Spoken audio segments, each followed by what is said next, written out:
Credit transfer भी पढ़ लेते हैं। Credit transfer is further method of instructing a bank to make a payment to third party. This is usually done by customer filling out a credit transfer form in favour of the third party. ठीक है। इसका एक नाम actually मेरे ख्याल है होता है यहाँ पे पाकिस्तान में, पे ऑर्डर शायद कहते हैं इसको। तो वहाँ पे इसको क्रेडिट ट्रांसफर कहते हैं। जैसे कोई हैवी चीज़ हम यहाँ पे ले रहे हो, कोई घर या गाड़ी, तो काफ़ी लोग पे ऑर्डर बनवाते हैं बैंक से। तो ये भी एग्जैक्टली सेम चीज़ है, सिर्फ इसको क्रेडिट ट्रांसफ़र कहते हैं यूके के टर्म्स में। ओके सही है।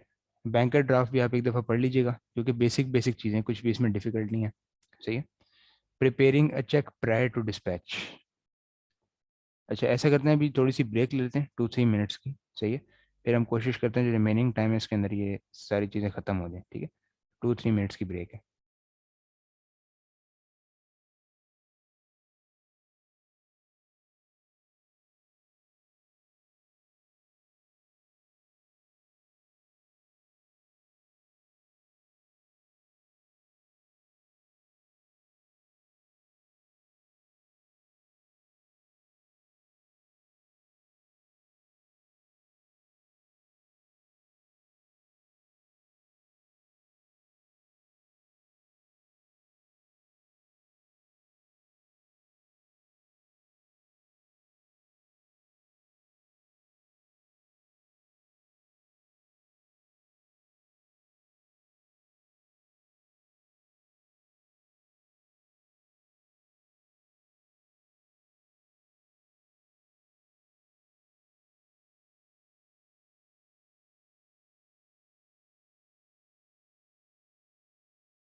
चलें जी वापस स्टार्ट करें। ठीक है।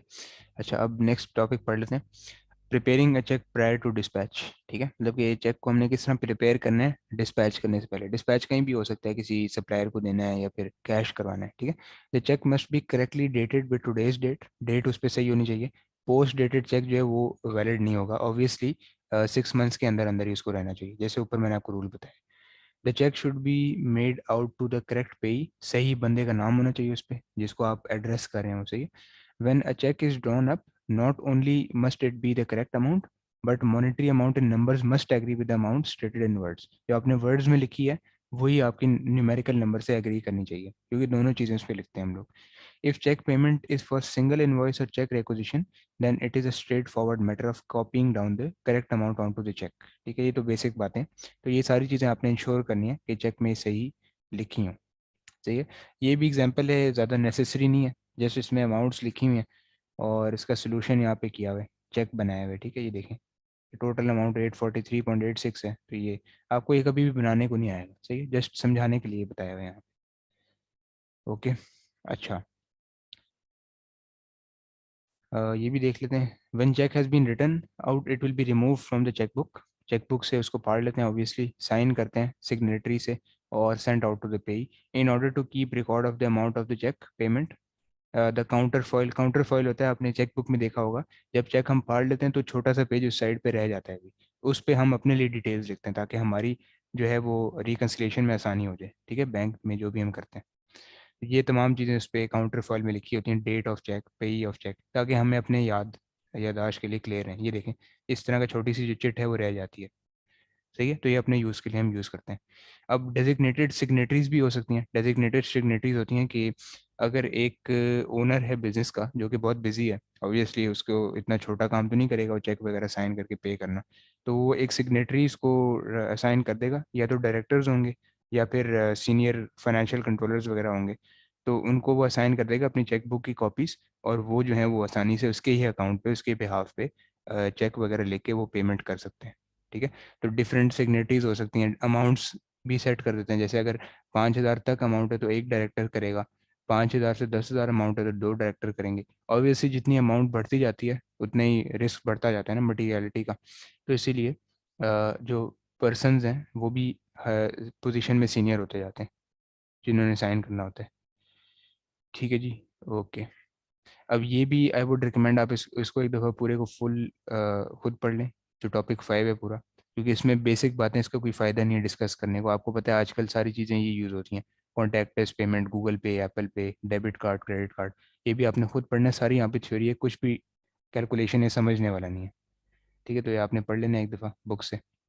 अब इस पे आते हैं ऑटोमेटेड बैंक पेमेंट्स, सही है, बैक्स पेमेंट जो मैं आपको बता रहा था, जो बैंक ऑटोमेटेड क्लियरिंग सिस्टम होता है, सही है, it stands for Bank Automated Clearing System. It is a system for making payments between bank accounts of different banks that reduces the amount of paperwork. तो बेसिकली ये वही चीज़ है, हम पाकिस्तान में इसको कहते हैं IBFT। IBFT मतलब इंटर बैंक फंड ट्रांसफ़र, हम मोबाइल पे जाते हैं ना, तो मोबाइल ऐप खोलते हैं बैंक की, तो किसी भी बैंक में हम इजीली ट्रांसफ़र कर सकते हैं, ठीक है, ज़रूरी नहीं है वो सेम बैंक हो। तो ये वही चीज़ है बेसिकली, सबके लिए यूज़ हो सकता है, डायरेक्ट डेबिट के लिए भी, स्टैंडिंग ऑर्डर के लिए भी, ठीक है, सैलरी पेमेंट्स के लिए भी, तमाम चीज़ों के लिए यूज़ हो सकता है। यहाँ पे भी आप देख सकते हैं, ये कोई पेमेंट लिस्टिंग है, ये भी रेलिवेंट नहीं है सिलेबस के लिए, जस्ट समझाने के लिए बताया हुआ है। Unusual feature of receipt and payment, ये भी देख लेते हैं। A check might be incorrectly completed, ये बेसिकली मसले बता रहे हैं कि क्या मसले हो सकते हैं बैंकिंग के अंदर, सही है। When payments by cheque are received through the post, the account section should make sure that check has been correctly prepared. If check has been incorrectly completed, it should be sent back to the customer. कुछ कुछ customer जो हैं वो गलत checks भी हमें भेज देते हैं, और वो बाय पोस्ट भेजते हैं, तो उसमें 3-4 दिन आने में लगते हैं, सही है, तो उनको हमें पहले ही बता देना चाहिए कि चेक बिल्कुल सही आना चाहिए ताकि टाइम ना वेस्ट हो। फिर आउट ऑफ डेट चेक्स भी होते हैं, अगेन वही वाला मसला कि 6 मंथ्स वाली बाद वाली डेट लिखी होती है काफ़ी चेक्स के अंदर, सही। फिर क्रेडिट कार्ड लिमिट्स एक्सीडेड, अगर वो क्रेडिट कार्ड से पेमेंट करें तो क्रेडिट कार्ड में आपको होता है लिमिट होती है ना, डेबिट कार्ड तो नॉर्मल बैंक बैलेंस के उससे चलता है, क्रेडिट कार्ड क्या होता है, वो एक बेसिकली लोन हम ले लेते हैं बैंक से, इतनी अमाउंट एग्री कर लेते हैं, उस पर फिर इंटरेस्ट हमें लगता है, सही है, तो उसकी लिमिट भी एक्सीड कर जाती है, जब लिमिट एक्सीड करेगी तो पेमेंट प्रोसीड नहीं होगी obviously. A payment disagrees with supporting documentation. A customer might pay an invoice but send in a payment for the wrong amount. Checking the amount of the payment against the invoice or customer will reveal the mistake. So obviously again customer जो है वो गलत amount भी हमें भेज सकता है, हमने उससे $500 मांगे हो, उसने हमें सिर्फ $50 गलती से पे कर दिए, ठीक है। The customer might claim settlement discount but calculate the discount incorrectly, ये डिस्काउंट्स हमने समझे थे, तो हो सकता है हमने उसको 5% का डिस्काउंट दिया हो, लेकिन एक्चुअली इसने 50% समझ लिया उसको, ठीक है। In situation where credit customer is entitled to settlement discount in excess of what has actually been accounted for, this will normally be resolve by issuing a credit note, ठीक है, मतलब कि एक तरह से हम उसको रिटर्न बैक कर देंगे, ये भी बहुत रेयर होता है scenario. Mistakes of this kind can usually be corrected by referring the problem back to the customer, ठीक है, ये भी आप डिटेल में पढ़ लीजिएगा।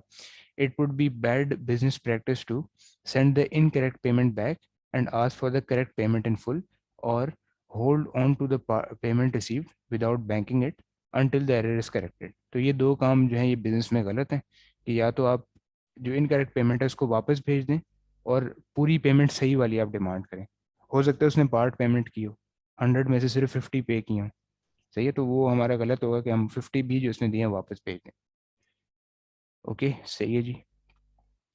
मनी भी हमें चेक करने पड़ते हैं कैश रजिस्टर में से, कि जो एक्चुअली हमें रिसीव हुए हैं क्या वो चेक्स जो रिसीव हुए हैं उनकी अमाउंट से मैच करते हैं या नहीं। ये भी हम रिकन्सिलेशन में आगे जाके देख रहे होंगे। Okay, reimbursement of expenses to employ, ये भी हम पेटी कैश में देखेंगे। ठीक है, तो ये भी आप यहाँ से पढ़ सकते हैं, ये भी बेसिक बातें हैं। ठीक है, कि अमाउंट्स जो हैं वो छोटी होनी चाहिए, सपोर्टिंग डॉक्यूमेंटेशन होना चाहिए उसके साथ। ठीक है, जो बिल्स वगैरह पे करते हैं उसके साथ अटैच होने चाहिए। ये भी पेटी कैश के टॉपिक में हमारा आएगा। ठीक है, बैंकिंग मनी इज रिसीव्ड, ये भी देख लेते हैं, लास्ट चीज़ है यहाँ पे, कि बेसिकली जो हमारे मनी हम रिसीव करते हैं वो बैंक में किस तरह डालते हैं। पहली चीज़ है यहाँ पे paying in slips. Paying in slip होती है डिपॉजिट स्लिप, बेसिकली इसको डिपॉजिट स्लिप कहते हैं पाकिस्तान में। तो उसमें ये तमाम चीज़ें होती हैं कि कितने बैंक नोट्स हम पे कर रहे हैं, each cheque paid in, total amount कितनी पे कर रहे हैं, तो ये डिपॉजिट स्लिप होती है। अब यूके में डिपॉजिट स्लिप कुछ इस तरह की लंबी सी होती है, हमारी जो है हॉरिजॉन्टल सी होती है। ठीक है, तो ये भी आपने अक्सर देखी होगी बैंक्स में। Paying notes and coins and cheque into a bank account, count the notes and coins correctly, ये बेसिकली इंस्ट्रक्शंस दे रहे हैं कि आपने अमाउंट्स को सही काउंट करना है। Write cheque details on the bank of paying in slip. ठीक है, total of the cheque payments and enter the this amount on the front side of the paying in slip. ठीक है, तो ये भी अगेन टोटल करने का हमें तरीका बता रहे हैं। ये भी ज़्यादा आपको एमसीक्यूज में नहीं आएगा, जस्ट यहाँ भी इसकी इरेलीवेंट इन्फॉर्मेशन है जो कि इसने बहुत ज़्यादा डिस्कस की हुई है। Checking paying in slip against relevant documentation, तो पेइंग इन स्लिप जो है documents the actual amount of cash cheques and credit card vouchers being paid into the bank account. Any discrepancy between the actual amounts of cash checks and credit card voucher paid in and documented amounts on paying in slip should be picked up by the bank. तो obviously bank को भी reconcile करना पड़ता है कि क्या ये slip सही रिकॉर्ड हो रही है या नहीं हो रही। ठीक है, the individual and totals of cheques that are entered, again ये भी बेसिक बातें, इनको भी डिस्कस करने का कोई फ़ायदा नहीं है। मैं आगे चलता हूँ। बैंकिंग क्रेडिट कार्ड पेमेंट्स, ये भी आप एक दफ़ा रीड आउट कर लीजिएगा, सही है, क्योंकि FA1 के पूरे सिलेबस के अंदर सिर्फ यही एक वाहिद टॉपिक है जो कि पूरा थ्योरेटिकल है, बहुत लंबा है, जिसमें बेसिक बेसिक बातें हैं कि कैश को किस तरह हैंडल करना है, किस तरह डिपॉजिट करना है। सही है, ये आई थिंक इसके अंदर लास्ट टॉपिक है, ये देखते हैं। When to pay money into the bank, it is not always possible to bank money received on the same day.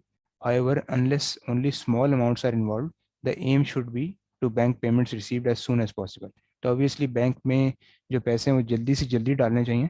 Cash को बिजनेस फैक्ट्री या फिर बिजनेस प्रेमिसेस में रखना एक बहुत बड़ा रिस्क है, क्योंकि वो चोरी भी हो सकते हैं obviously. If payments are not banked there is a constant risk of theft, ये चीज़ मैंने आपको भी बताई है। Paying money into the bank as soon as possible helps to keep the bank overdraft lower. Obviously कुछ बिजनेसेस ने overdraft facility ली होती है माइनस में जिनका बैलेंस होता है, तो अगर हम फ्रीक्वेंटली पे करते रहेंगे जो कैश है बैंक में, तो इसलिए हमें इंटरेस्ट भी ज़्यादा नहीं पड़ेगा और ओवरड्राफ्ट की भी अमाउंट कम रहेगी, मतलब पॉजिटिव बैलेंस ज़्यादातर हमारा रहेगा। ओके, अच्छा सिक्योरिटी मेजर्स देख लेते हैं। If lot of money is kept in office overnight it should be kept in a safe, किसी लॉकर में या फिर लॉक्ड वाले डेस्क ड्रॉर में रखना चाहिए, ऐसे ही खुला नहीं पड़ा होना चाहिए कैश। ठीक है, notes and coin should never be left lying around on desktops और इन अनलॉक ड्रॉर्स, ऑब्वियसली आपने किसी ड्रॉर को खुला नहीं छोड़ना। When someone is given the job of taking money to the bank to pay it in, the physical safety of individual should be considered when very large amount of notes and coins are involved. इसी आपने देखा होगा बड़े बड़े trucks जो होते हैं security guard वाले वो आते हैं बैंक में रात को 10 या 11 बजे अक्सर, जब ज़्यादा मतलब कि वहाँ पे हलचल नहीं हो रही होती, कस्टमर्स नहीं होते, जब बैंक्स बंद हो गए होते हैं। सही है, तो बहुत बड़े बड़े थैले लेके आते हैं वो कैश के, और जल्दी जल्दी जो है वो बैंक के अंदर लेके जा रहे होते हैं। सही है, तो ये सिक्योरिटी मेजर्स होते हैं। नेक्स्ट देख लेते हैं, और अच्छा ये मेरे ख्याल लास्ट रह गया। ठीक है, इसको भी ओवरव्यू देख लेते हैं कि बैंक एंड बैंकिंग इंस्टीट्यूशन, तो बैंक अकाउंट्स जो हैं वो डिफरेंट सर्विसेज जो हैं बैंक की डिफरेंट होती हैं, आपको यहाँ भी पता है, कार फाइनेंसिंग बैंक देता है, करंट अकाउंट्स हैं, इस्लामिक अकाउंट्स हैं, ठीक है, सेविंग्स अकाउंट है, तमाम चीज़ें देती हैं। इसी तरह वहाँ भी ऐसे ही है। Current account provision of loan, loan भी देते हैं बैंक्स, सेविंग अकाउंट्स भी देते हैं जिसमें आपको ऑब्वियसली इंटरेस्ट मिलता है, फॉरेन करेंसी सर्विसेज भी हैं, provision of safe custody lockers की फैसिलिटी भी देते हैं बैंक्स, ठीक है। इसके अलावा टेलीफोन इंटरनेट बैंकिंग भी देते हैं, ये भी आप पढ़ लीजिएगा डिटेल में, कि आजकल हर बैंक जो है वो ऑनलाइन सब कुछ चल रहा है, ठीक है। तो जो भी हमने चीज़ एक्टिवेट करनी है वो भी हम कॉल सेंटर पे कॉल करेंगे, ठीक है। और जो भी ट्रांजैक्शन करनी है मोबाइल एप्लीकेशन से, वेबसाइट से कर सकते हैं इजीली। सही है जी। और इसके अलावा ये भी है कि बैंकिंग इंस्टीट्यूशन मजीद क्या चीज़ें प्रोवाइड करती हैं, एक्सेप्टिंग सेविंग्स और deposit from customer, lending money subject with specified parameters. अगर बंदा क्लासीफाई करे लोन के लिए, वो वापस पे बैक कर देगा उसको, तो फिर ही उसको लोन देंगे, ठीक है। प्रोवाइडिंग मॉर्गेज फैसिलिटीज़, मॉर्गेज होती है कि बेसिकली आप प्रॉपर्टी के लिए अपना लोन ले रहे हैं, सही है। Providing leasing and hire purchase facility, providing factoring and invoice discounting. Factoring होती है कि ये आगे जाके आप पेपर्स में पढ़ेंगी, बट इसमें ये होता है कि बिजनेस जो है वो फैक्टरिंग तब लेता है जब उसके रिसीवर्स जो है वो पैसा देते ही नहीं है, बहुत ढीठ रिसीवर्स होते हैं उसके, सही है। तो उनको चेज करना ऑब्वियसली बिजनेस का काम तो नहीं होता, उसमें बंदे काफ़ी लगाना पड़ते हैं। तो फैक्टरिंग क्या होता है, फैक्टरिंग में बैंक क्या करता है कि आपको वो जो रिसीवर्स पे नहीं कर रहे होते वो अपने से खुद ही से कैश दे देता है, और बैंक का काम होता है कि उन रिसीवर्स के पीछे चेज करे, क्योंकि बैंक इस चीज़ में काफ़ी एक्सपर्ट होता है, ठीक है। तो काफ़ी चीज़ें जो एक्सपर्ट्स कर सकते हैं वो हमें आउटसोर्स बिजनेस की दुनिया में करनी पड़ती हैं नेचुरली। सही है जी, ठीक है। और इसी तरह हमारा ये चैप्टर ख़त्म होता है, और काफ़ी लंबा चैप्टर था, बट काफ़ी थ्योरी वाली डिटेल्स थी इसमें, और काफ़ी थ्योरेटिकल मोस्टली ये चैप्टर था। जो भी चीज़ें हमारी रह गई हैं जैसे वो कॉन्टैक्टलेस पेमेंट्स वगैरह, वो आपने एक दफ़ा गो थ्रू कर लेना है इसको, ठीक है। एग्ज़ाम में जो है इसका बहुत थोड़ी वेटेज है, ज़्यादा नहीं है, आपने ऐसा नहीं समझना कि एग्ज़ाम में सारी यही चीज़ें आएंगी, सही है। और इसके अलावा फिर ऐसा करेंगे कि नेक्स्ट क्लास कल रखेंगे,